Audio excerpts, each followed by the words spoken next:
What's up, Broketographers? Brian here again for the Broketographers, and this is a quick video about the paras and using them with Profoto lights, especially things like the B1, D1, B2, and D2 with the recessed flash tube. We got this email from Fabian that says, "Hey guys, first of all, I really enjoy reading the blog." Well, thank you, Fabian. It was exactly what I was searching for. Nevertheless, I have a question, would really appreciate your opinion on it. I'm torn between investing into a Broncolor combo like the Ceros 800L plus the 133 Para, or a Profoto combo, which would be the B1X plus something like the Parabolics modifier. It says the Broncolor combo has advantages like more flash power output, the awesome Para, and the open bulb, but downsides like the huge price tag, weight, and no standard colored gel option. The Ceros Ls are actually very heavy in comparison to the B1s. The 800s especially are really big. The 400s are closer in size, maybe a bit smaller. I've never used the 400s. Maybe a bit smaller than the B1s, but I'm not exactly sure. It says, but the Profoto has less power and most importantly, the retracted light tube. And what he's referring to, actually, I've got one here. He's actually talking about the flash tube right here, in which would be something with the B1, D1, D2's, and the B2's, which behind this opal, I guess, frosted glass is the flash tube, and it's actually inside. So even if you take it off, the flash tube is actually still contained within this kind of built-in reflector. It's a 77 degree, I believe, reflector that Profoto has in here. So what that means is that the light is being directed forward, and you don't quite get the omnidirectional flash output or omnidirectional spread, I guess, of an exposed flash tube like this mobile LED head that I have right here. So you see the flash tube is outside. So when this fires, flash or light is going everywhere. And of course, this also has a reflector that's sort of also the protective cover. And you can see that right there. Where the recessed flash tube like this causes issues is with larger modifiers, because you don't get that omnidirectional light spread from an exposed flash tube. This does not work very well with my Profoto 1x6 strip, which from the center to the edge of the 1x6 strip, it's about a 2.5 stop fall off of light. With smaller modifiers, anything under about 3 feet, these are perfectly fine. 4 feet's probably fine too, but you're going to get a pretty dramatic fall off toward the edges of the modifier.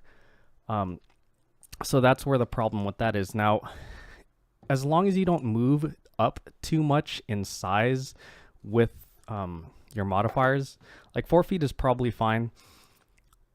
Profoto does make a glass dome that goes on top and helps the spread a little bit, but not really that much in my experience.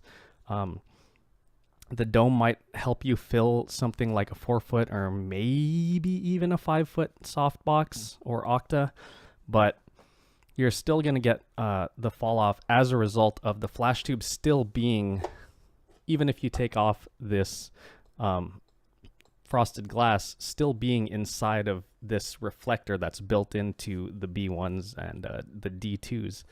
I understand why they did that, because it's really durable. I mean, nothing's really endangering the flash tube, I guess, when it's being protected like that. But there are some disadvantages also. With the built-in reflector, obviously your flash power is probably you're probably going to have more output because more of the flash is being directed toward the subject. But yeah, you start seeing some of the disadvantages of that recessed flash tube when it comes to using certain modifiers. And that's ultimately why I went with the Broncolor move pack, which I use most of the time now. I still use my B2s and B1s on location because everything's self-contained. It's a nice small package, and it's lighter and more agile than the Bron move pack. But so to answer his question, after that kind of a tangent I went off on there. So I do in the beginning I did use my paras with my Profoto lights, and what I did, I have an article on our website on the blog about exploring my options when it came to, at the time I only owned the Profoto lights, and I was looking for my options and what effects the Profotos had with the paras, and if there were any ill effects from using the recessed flash tube. What I ended up doing actually is sizing up on my tubes to get the light further away from the opening of the para, because with the included tubes, I have them right here. So switch cameras again. Whoops. So with this, this is the 88 tube. The 133 tube is right here. And I've got the, let's see if I can, this is the monster tube for the 222. See, it's significantly longer than the other ones, about twice as long as the 88 tube. But what I ended up doing is I sized up on the tube. So in order to get the coverage that I wanted from the B1 with the recessed tube and that kind of restricted spread, is I wanted to get it further out from the opening of the para. It helped a little bit. It helped more certainly than the dome did, but I still had some issue, I guess, with it not being the optimal flash tube design for use with the paras, because part of the appeal of the para is that you have that hard light and you still have that soft fill, that kind of soft contouring fill that comes from either the interior, the inside, the deeper part of the para, or the outer edges of the para, depending on where you have it focused. So when the light's just firing forward, it's kind of going straight into the modifier and coming back out. When you use an omnidirectional flash tube, you get more of that fill effect. And so that's why I ended up buying the Broncolor kit to use almost specifically with the paras, though I did adapt some things like my my Elinchrom Deep Octas, and eventually the 1x6 Profoto RFI strip box to use with my move pack. So what I want to do with this video is I took a series of shots from the defocused, the mid-focused, and then the focused position with the move pack in the Para 88, and also with my B1 in the Para 88 with the standard tube that it comes with. And then I went and got the 133 flash tube, put that in the 88, and then shot defocused, mid-focused, and then focused photos with the B1s to see if there was any difference. So this is kind of the setup right here. Have a mannequin head. Just for consistency now, there are going to be some things I'll talk about later about the texture and stuff that you can't really see on a plastic mannequin head. But this was the setup. I had the 88 right here with each respective light, and my 1DX Mark II 100L macro, and this was positioned about 6 feet away from the subject. At each focus position I metered for f8 1/250th ISO 100, and then I shot the test shot. So let's go here into compare. This is the Bron, and let's bring up the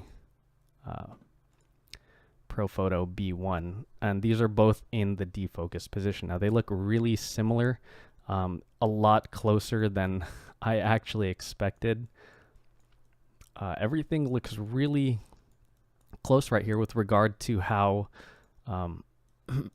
how the light is shaped. I didn't move anything in between any of the shots. I wanted to use this setup for consistency, but everything, the transitions from the midtones to the shadows right here is really, really, really close. A lot closer than I thought it would be.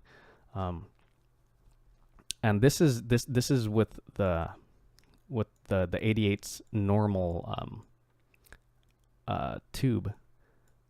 So, I mean, everything looks really, really good. There's slightly more, slightly smoother, I guess, transition from the midtones to the shadows here from the move pack with its head, but I imagine that's from there being a tiny, almost negligible amount of fill offered from that exposed flash tube.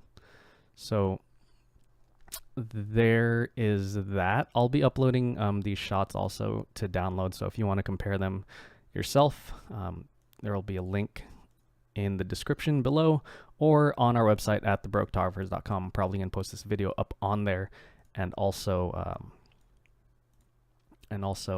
have links to the photos as part of that article. So yeah, it's really, really close here. Some of the shadow to midtone transitions here are a little bit sharper on the B1, but that is because of the forward firing flash, and it comes out the front of the Para more with more directionality, I guess. So let's go here. Let's load the mid focus for each of these. I think there's a fire alarm or something going off at a house nearby, but I'm going to ignore that for now. This light over here. Okay, so here we have both. The one on the left is the Braun move pack with the mobile LED, the exposed flash head, and on the right it's the B1. I don't own domes for my B1s, so this is with the standard flat front frosted glass. You'll see here the shadows are a little bit softer on the move side, again probably from that exposed flash tube offering a little more light fill. The shadows here are a little bit deeper, but still it's really, really close. I have a light shining right on my face right now, so I can't tell too well, but it seems like the B1 here in the mid position, this is at position 5 on the zoom on the focusing tube. It seems like the B1 here at the mid position is a little more contrasty than the move pack with the exposed flash tube.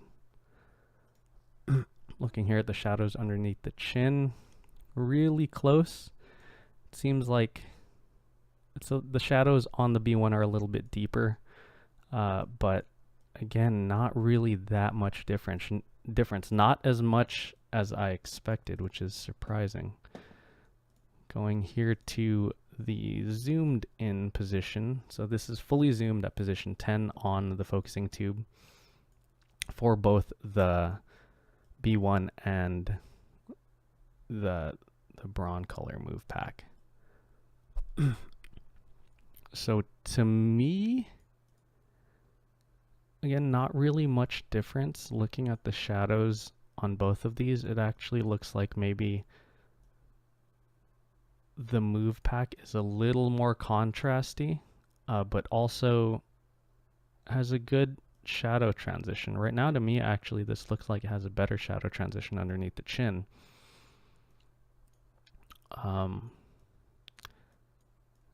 But again, not as much difference as I would have expected, which is surprising because I never did a comparison like this before. So this is the first time I'm seeing anything like this, as it is for you guys too. So this is interesting. So let's go to let's compare the 133 tube on the B1 with the move pack with the included tube. So on the left we have the move pack in the defocus position with the 88 tube, and on the right we have the B1 with the 133 tube in the defocus position. And again, it's really close. Of course, the package does get heavier, the whole setup does get heavier, and you're moving a large mass of weight further out.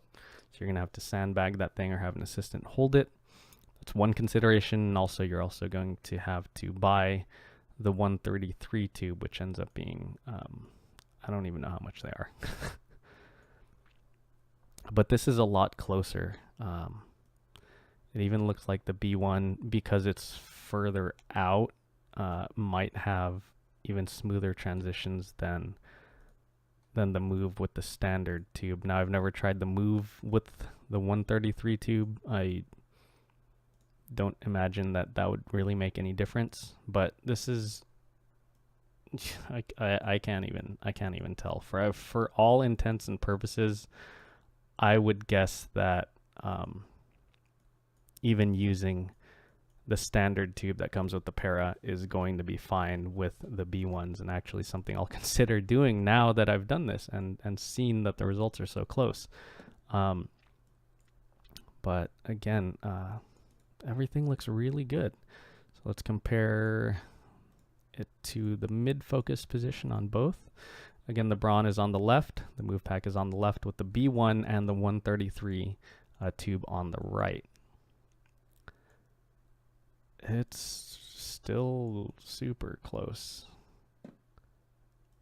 I can't see much of a difference at all between the two. It seems like the B1 is still a little more contrasty right here, especially underneath the chin.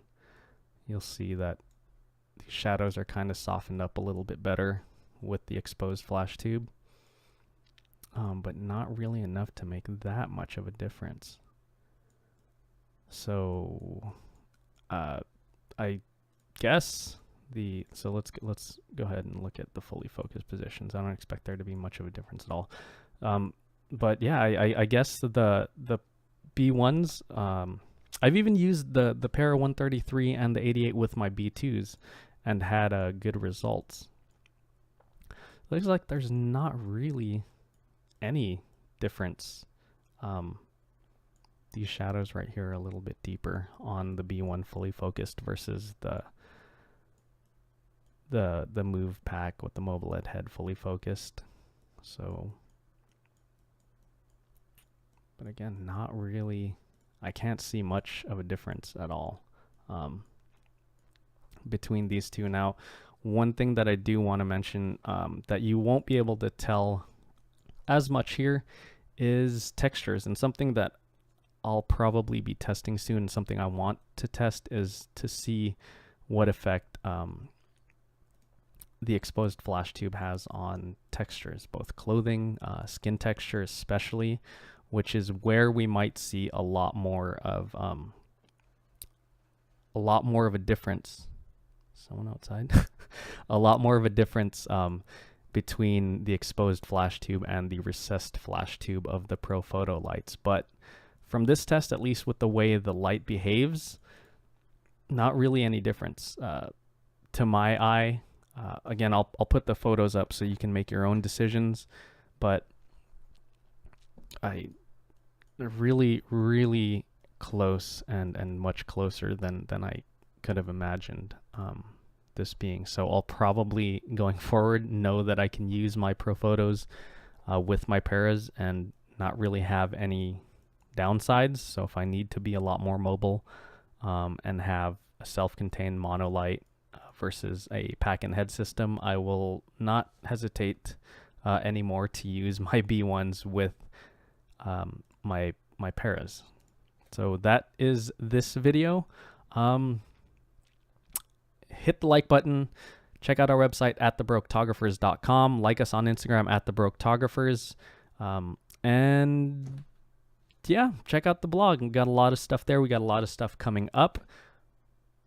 More live streaming, answering more questions. So if you have any questions, definitely ask those and we can get those answered to the best of our ability. We have a lot of very knowledgeable readers of our site that correct us, and we appreciate that. But we will see you in the next one.